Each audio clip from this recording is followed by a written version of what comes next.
Hi, I'm Dari Franz.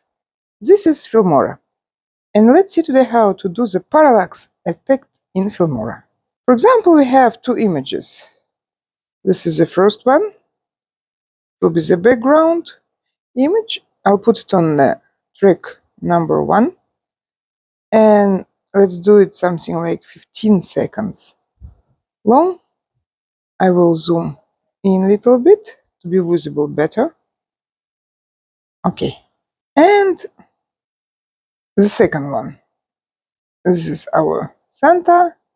Let's drag and drop this image onto track number 2 and do it the same length as the first one. Okay, so we have Santa, but let us make him a little bit smaller. I did double click on the image with Santa and changing its size and position maybe.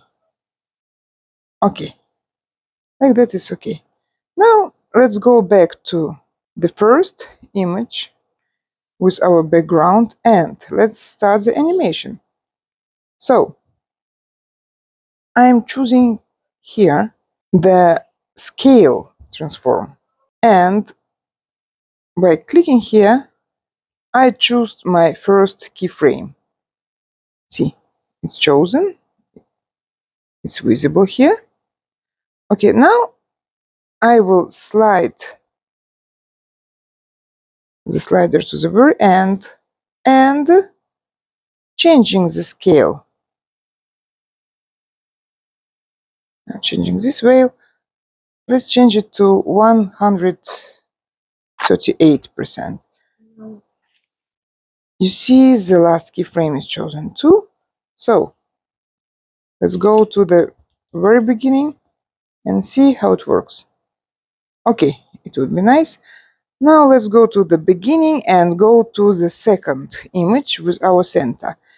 And let's do the same, like choose our first keyframe, but at the very end let's change its scale just a little bit.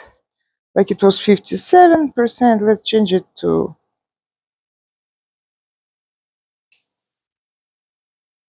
for example, 65%.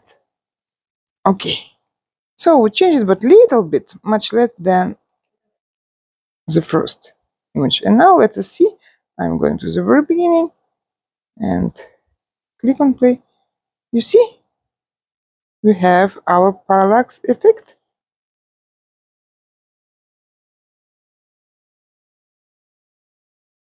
That's it. Thank you for staying with me and hope to see you soon. Bye.